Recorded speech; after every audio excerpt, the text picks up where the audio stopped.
Cashflow Diary Podcast, episode 217.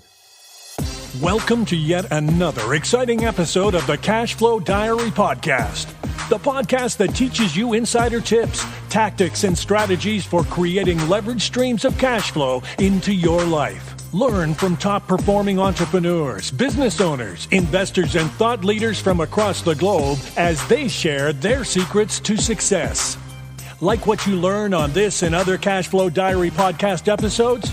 Go to learninvestingnow.com and sign up to receive powerful tips and information that will help you succeed as an entrepreneur and investor.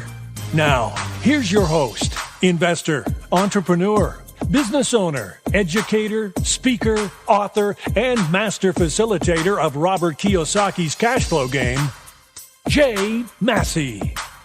So, if you can imagine, who did my wife couldn't eat or drink, I couldn't walk or talk. That's called making less than no money, right? So I just want you to understand that everything I come at you with is from that standpoint. What does that also mean? That means I'm not very good at accepting your excuse. Does that make sense?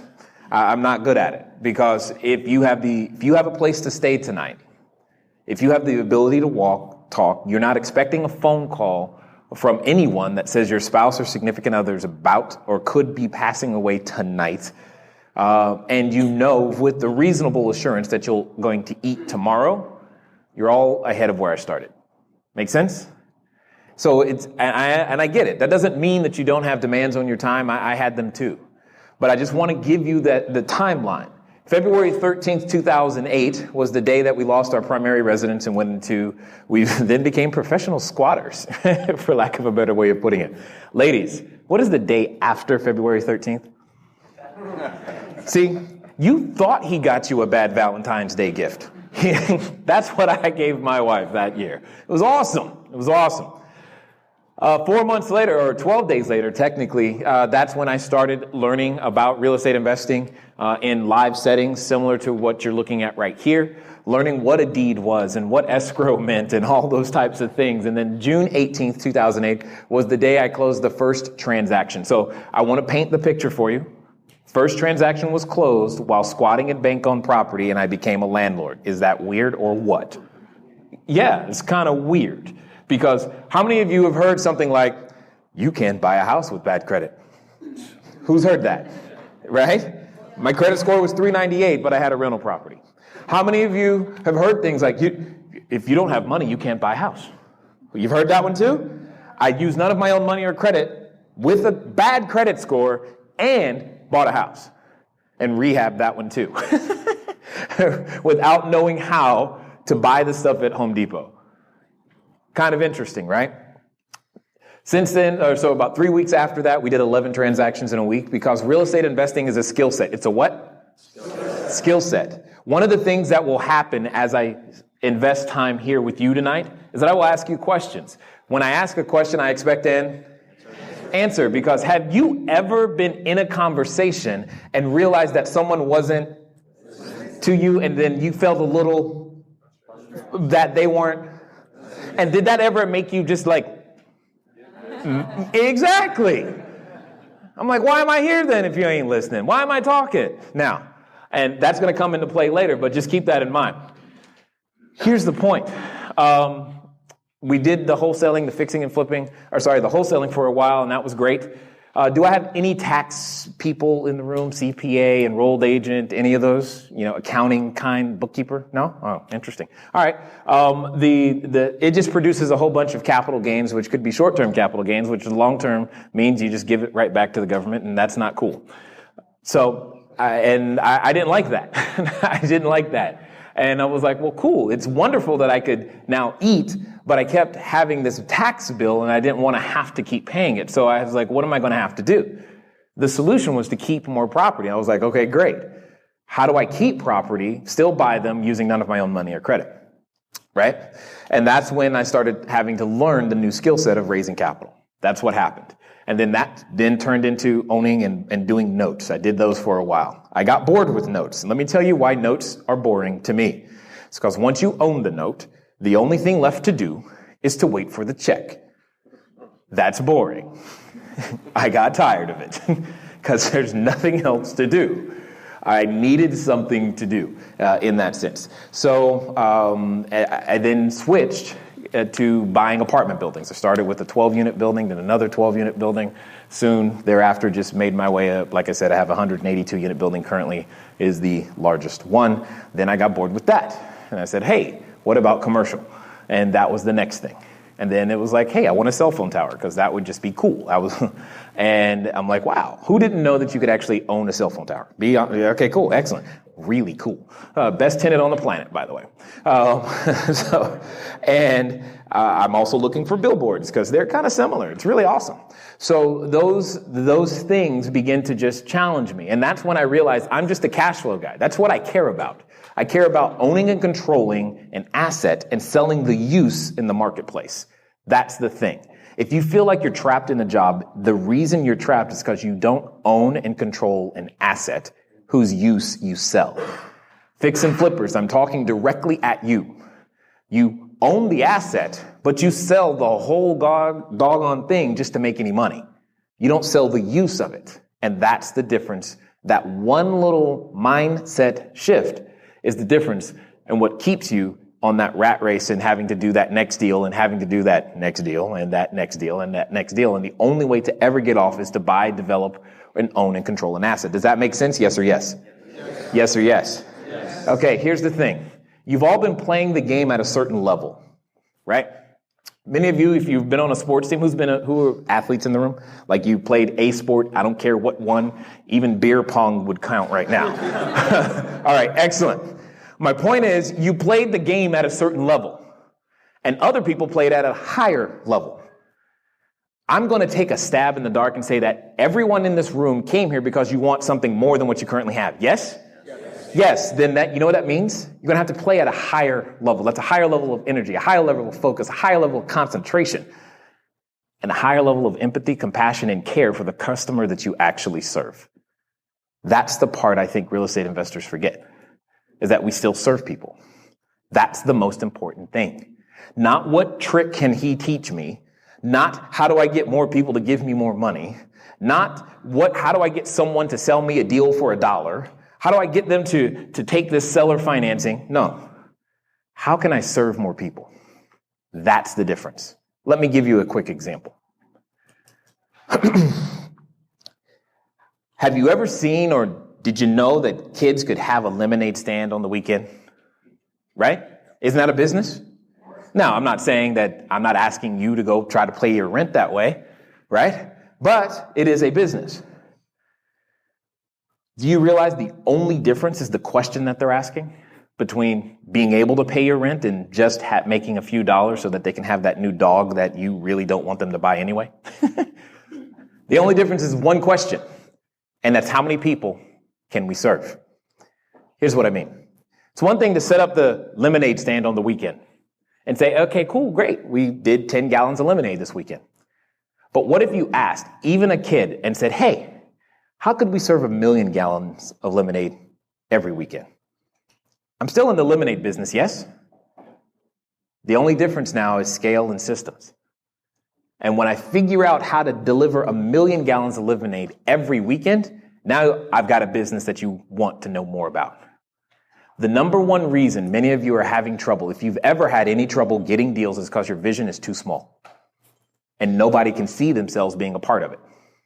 I get that you may have never purchased a house before. I totally understand that. I got that. But if you're looking to raise capital, if you're looking to attract other people who have skill sets, talents, and things that you would like to leverage, think bigger. Much bigger. Take what you think is big and add a 0. And that's where you should start so that you can begin to attract other individuals to you who have the ability to make things happen. And then understand you're solving a problem. These are just some statistics to give you an understanding of why it's important that you and I do what we do, why and who we serve. For example, he says only 58% of Americans have a job right now. That's a lot of people who don't. We have 56% of Americans are currently covered by employer-provided health insurance. The median yearly wage in the United States is $26,261. Is that enough? Yes or no? Even if you're in the middle of Arkansas, you're like, yeah, that ain't enough, right? It just doesn't work, all right? The average American household is carrying around $75,600 in debt. If that number was in California, you probably just add a zero, right? And that's just the way it's going to go. Only the top 5% of U.S. households have earned enough additional income to match the rise in housing costs since 1975, which is code for very few of us can even afford to live anywhere, let alone here. As you continue, you see things like this all the time. These look like news headlines, yes? They look, yeah, all of that, I make sense. But we discount this and forget about this when we go out there into the marketplace. And that's a big problem. You've got to remember that this is exactly what's happening. The poorest 50% of all Americans now own just 2.5% of all the wealth in the United States. And somehow it's the other people's fault. But details. The point is that this is what's going on. The question is that most people, how many of you, here's just a quick way of thinking about something. How many of you have a retirement plan? Keep your hand up high. I don't care what kind. How many of you have a retirement plan? Now, keep your hand up, because I'm going to make a distinction. How many of you really have a retirement account that's just holding money, but you have no plan for exactly how to use it to retire? Does that make sense? Now, how many of you have a retirement plan? And how many of you actually really have a retirement account? Does that make sense? Most people have a retirement account. Very few have a retirement plan. They don't have a plan. They just got money sitting somewhere, and they call it, oh, my 401k is going to take care of me. See, I had the privilege of being a financial planner for a number of years up in Orange County, and, well, there's money up there. So it taught me what people do with it. Let me tell you what they don't do. They don't count on the 401k. They count on real estate, assets, things that they own and control and sell the use of. But let me ask you this. Who went to elementary school? Yes? Yes? Okay, cool. High school? Okay, how many of you went for more after that? You went for college. And how many of you were so special, you're like, I didn't get enough yet. I want more. Even after that, right? Right. Well, here's the cool thing. I, too, have a PhD. Public high school diploma. Right? That's where I go. But here's my point in understanding all of these things. How many of you have seen that the level of education has no correlation, or very little level of formal education has very little correlation to wealth? You seen that? And then you get a little irritated sometimes. Like, what makes the difference? What makes the difference? What's that? Yourself, yes. Would it be fair to say then that there's probably a different way of looking at things that we aren't being taught? Because between kindergarten and, say, 12th grade, were you ever taught how to build, own, or control a system? Anybody? At all? Here's my point.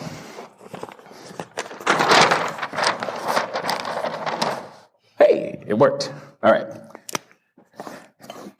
How many of you have seen something that looks like this at least once? You've seen that? How many of you have not? Okay, let's go over a new rule. That new rule is called 100% participation. All right? What that means is that my expectation for everyone in this room is to participate. You are of one of two opinions. Here's a challenge in today's marketplace. People don't know how to make a decision. You are of one of two opinions. It's very clear. Have you seen this before or not? There is no middle. Okay? So let's try that again. How many of you have seen this before in one form or another? Excellent. How many of you have not? Awesome. Much better. Much better. See? I got you to make a decision. You have no idea how important the skill set that you just exercised is. This is what is known as the cash flow quadrant, made famous by Robert Kiyosaki, and it simply describes how money is earned in a capitalistic society, and regardless of who you think currently is in that White House at 1600 Pennsylvania Avenue, we still do say we practice capitalism, so this still works. Okay? What does that mean? That means the E stands for an employee. They literally get paid for the amount of time that they are present at the job. Has no correlation to their production. How many of you have worked next to someone like that? Got it. S, this is that self-employed person, usually has a license of some kind, but these are your doctors, your attorneys, your lawyers. They charge many dollars per hour, which is great. And they deliver very valuable service, right? But they're still tied to a clock. B, the business owner. He or she owns and controls the means of producing something, a product or a service. They have a system. The investor, they're out there because they have income, they have money, and you know what? All they want to do is use their money and have the money come back with more friends. That's it. That's what they want to do. But watch this. When you graduate high school, college, etc., and what are you told to go get? And of these four people, which one provides that? Got it. If you are that self-employed attorney, or that, especially that attorney or the mortgage broker, and you want the really big, fat, juicy loans on the really nice commercial buildings, or you want that client who's going to have, lots of legal work and for you to do, of these four people, which one is that likely to be? Interesting. Excellent. If you're that investor and you have money, but you don't want to really do anything, and you just want your money to be protected by a system that has the ability to bring more money back to you, who is likely the one in control of the system that you're looking to place your capital with? B. I find this interesting because that's the one person we're not taught to be. How many of you, when you graduated high school, college, you went to an entrepreneurial fair? Or was it called a job fair? Right? See? It's how you look at these things. Let me give you a quick definition of why this is important. Part of the challenge in you getting real estate done is that A, you actually are looking for money and you're looking for deals. That's the problem. That's not what entrepreneurs do. Entrepreneurs solve problems. That's what we do. As a real estate entrepreneur, we just happen to solve problems as they connect to real estate. That's it. When you learn to look for problems and not properties, you'll find more deals. Right? No problem. I will. When you learn to look for problems, not properties, you'll find more deals. We just had the case study. What was your name again? Kim and Jason. They were up here. How many of you heard the problem? Did you hear the problem? Yeah. I don't know if that's what Kim was marketing for, but that was the reason the deal was available for Jason, et cetera, et cetera, et cetera. Does that make sense? But you're too busy looking for a deal to buy, but not trying to solve anybody's problem. Here's the cool thing. How many of you got friends that got a problem? How many of you got friends that got a problem that like to talk about the fact that they got a problem? and you know what happens when people have problems? They're surrounded by other people with problems.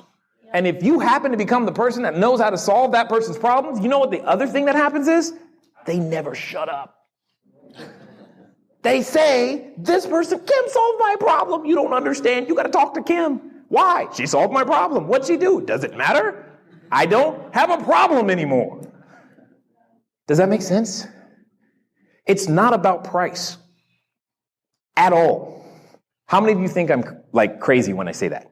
You be honest. How many of you think I'm crazy when I say it has nothing to do with the price of the property? Okay, good. Let me give you an example for those of you too scared to admit it. Who has ever been to the emergency room? You've been to at least once. Yeah, right? Man. So let's just imagine for a second your arm is bleeding profusely. You're going to the emergency room. As you're going to the emergency room, you walk through the door. They can clearly see that your arm is bleeding. You assume that they know how to fix this problem. That's why you're here. How many of you, before you let them touch you, ask, hey, doctor, what's your credit score? What school did you go to? How many times have you done it? Does it matter at that moment? Not at all. No, you know why? Because you got a problem. I could be in there, and all I got to do is put on a white lab coat.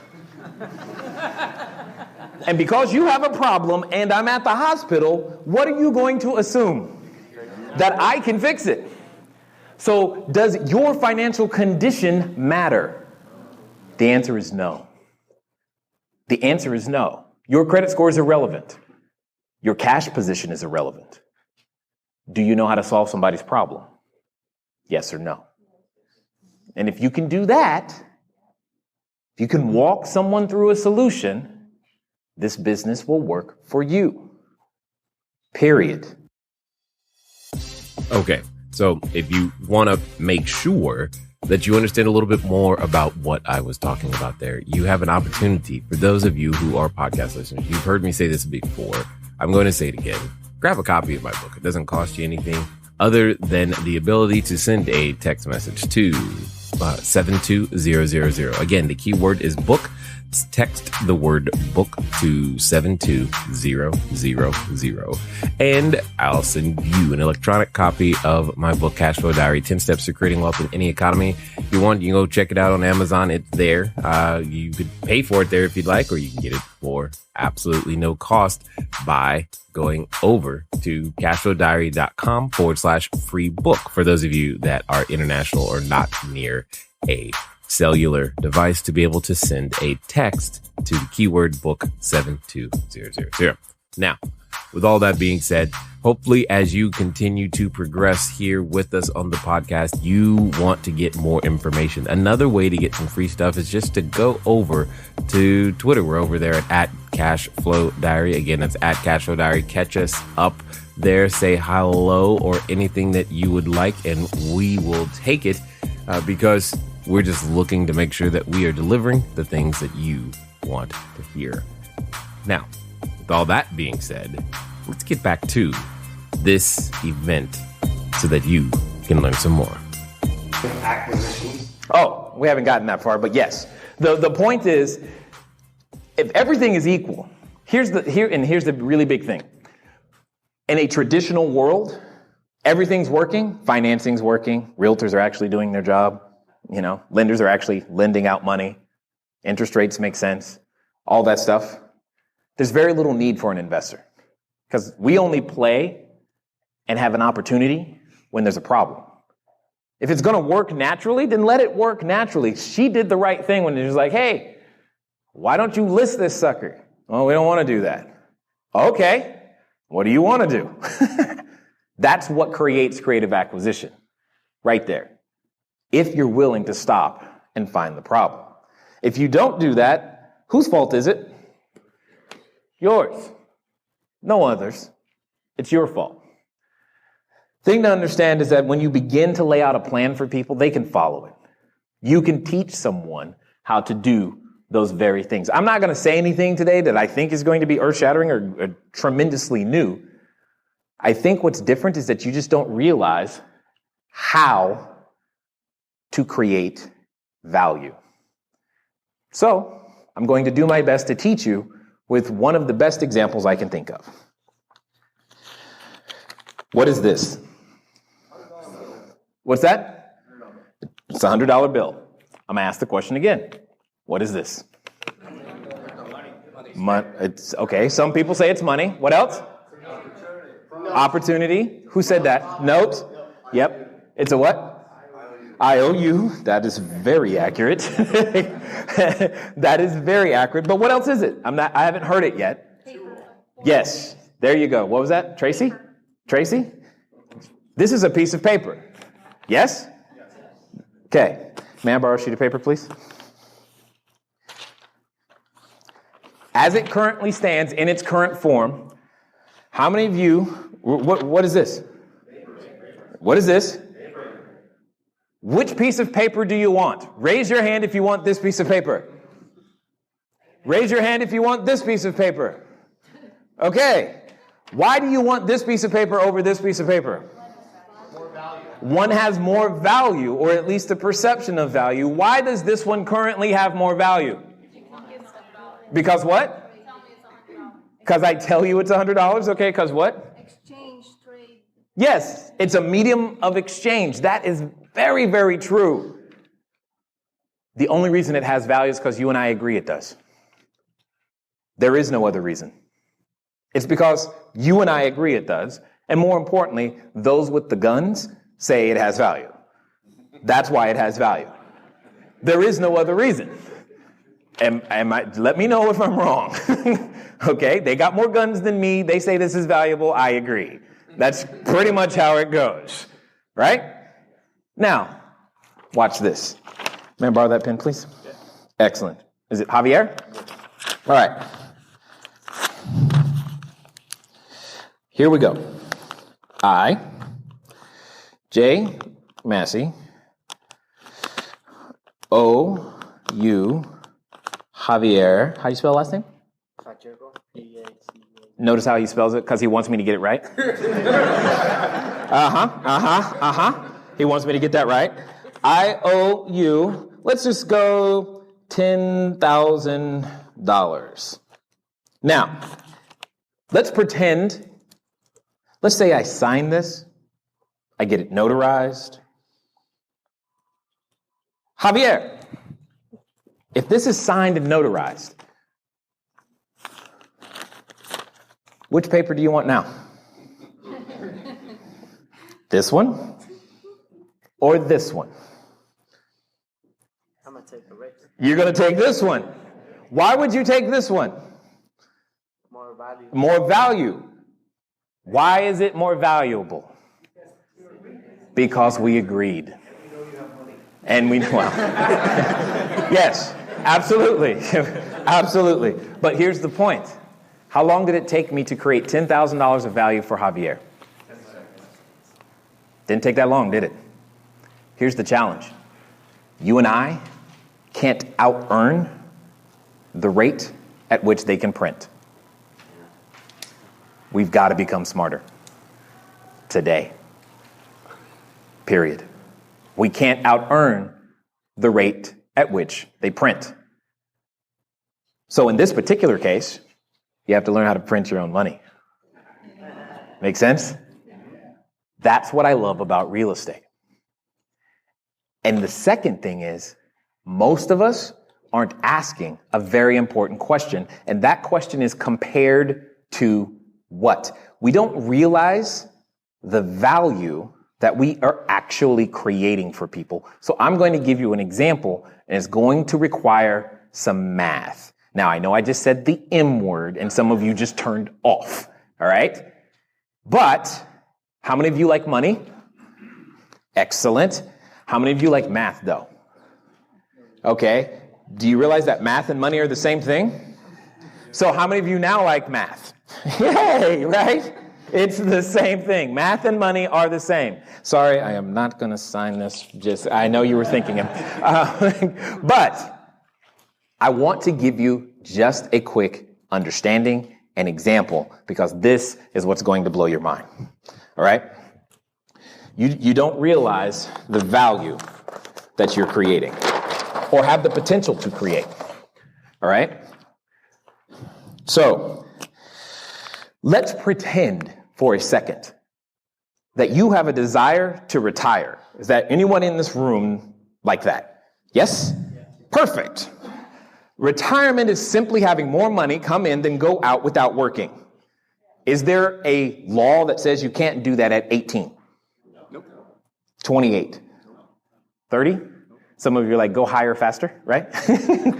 Right? I understand. So there's not a law against it. So you could do it at any time you'd like. For the sake of example, let's just say you wanted $100 a month. Is that enough to retire on? No, it's probably not even enough for your cell phone bill, but you get my point. How many months in a year? 12. So how much is that annually? $1,200. So if you wanted to earn $1,200, that's it. You have many choices of doing that. Obviously, we know we can trade our labor, but we're not talking about labor anymore. I want you to understand the value of owning and controlling an asset and selling the use of it in the marketplace. What's a very common asset that banks like to pitch and sell? CDs, also known as a certificate of depression, in case you were wondering. Okay?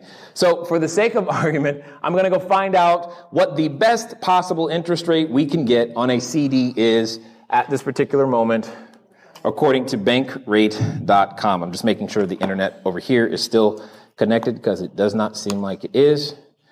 There we go, bankrate.com, boom, boom. Close that.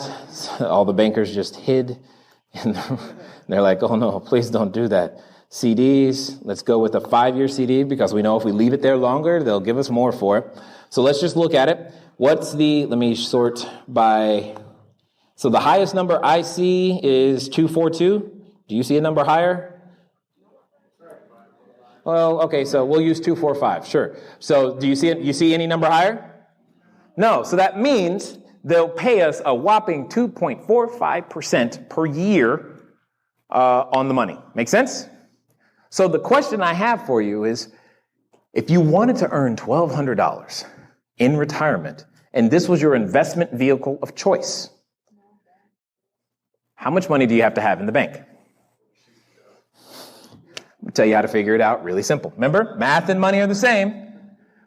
All I'm going to do is take 1,200 and divide by 2.45%. That's all I'm going to do. Someone's got a calculator. What is the new number? 48,979.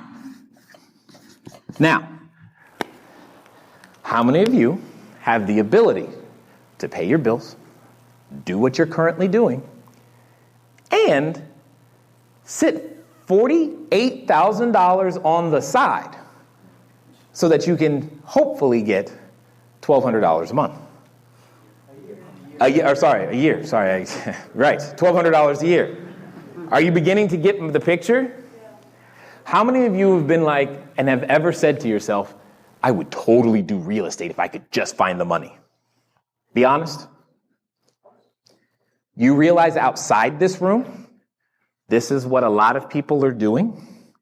And the only reason they don't know they have an option is because you haven't told them. There is no other reason. There is an oversupply of money right now. There's a reason that there's 2 best hard money lenders in San Diego in the room.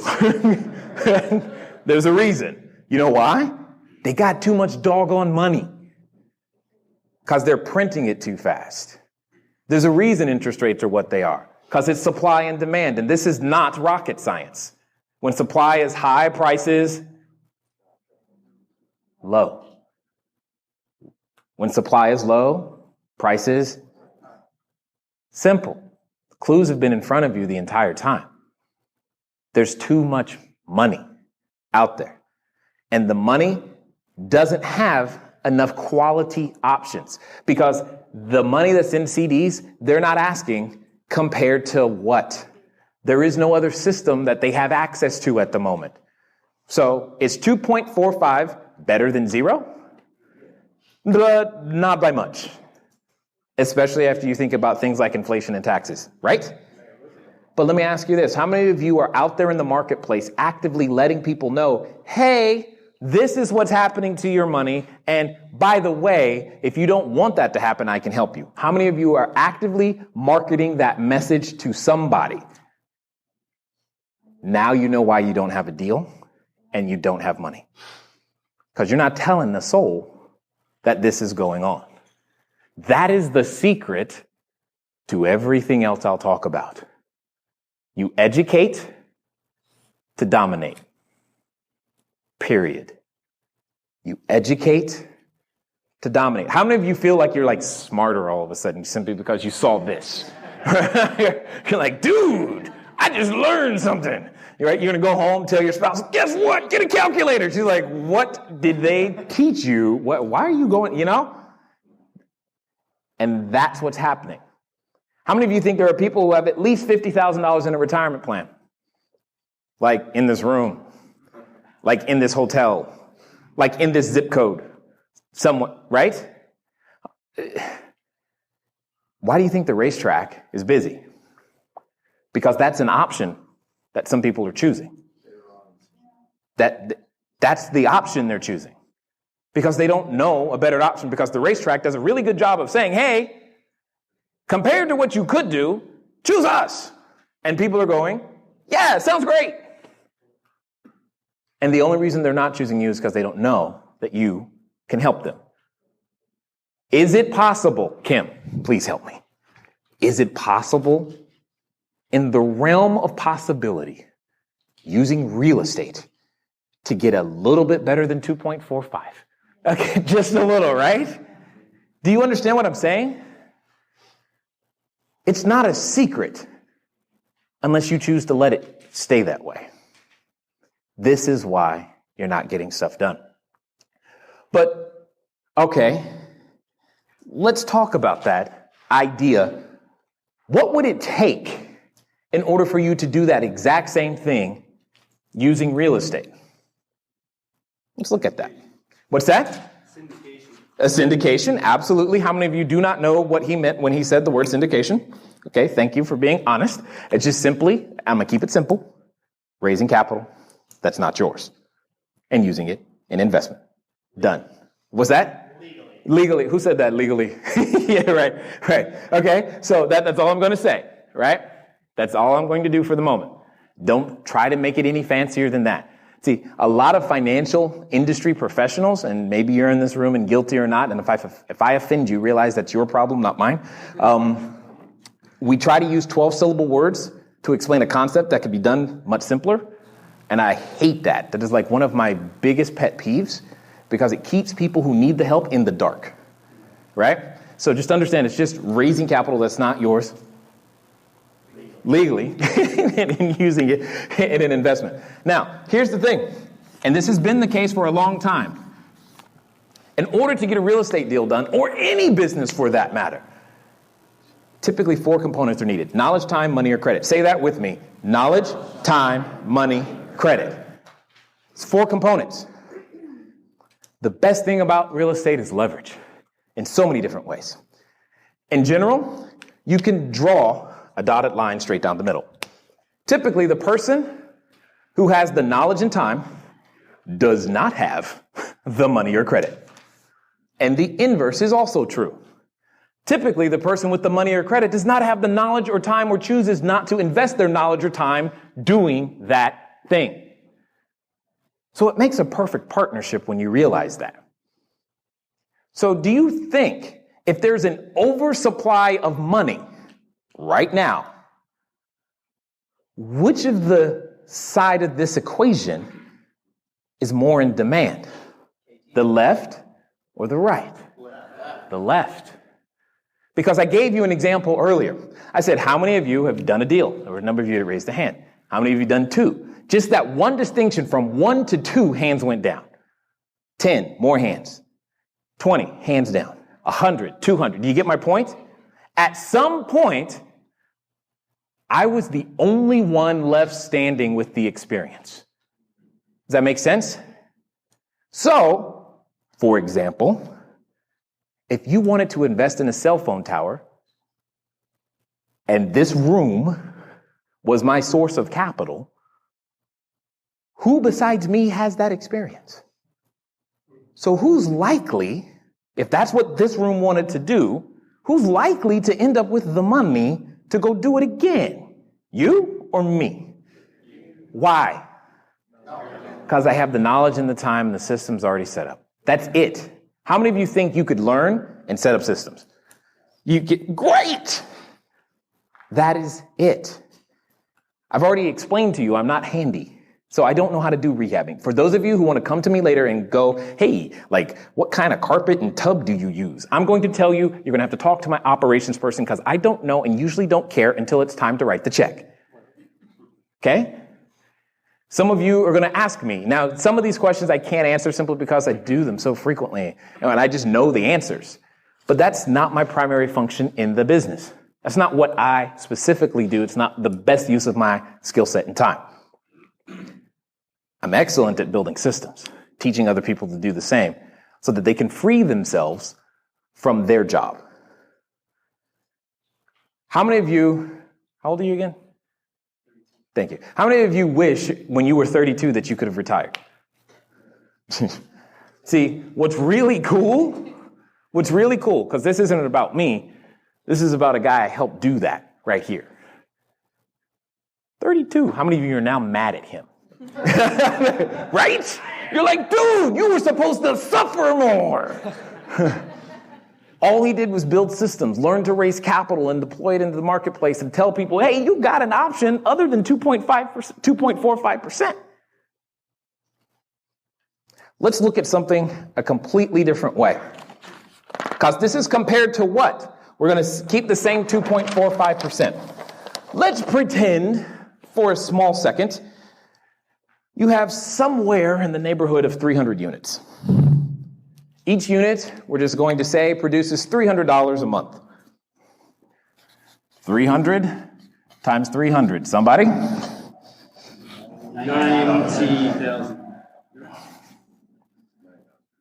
300 times 3. That math is money. This is where you want to really get it right. Get it right. Okay? And how many months in a year? What's the number? 1,080,000. Mess up some zeros in a second. Boom, boom. I like that number too. Here's my question to you. How much money would you have to have in the bank in order to have that happen? In the bank at 2.45%, how much money would you have to have in the bank to have that happen? How much? Do the math. It'll be fun for you. How much?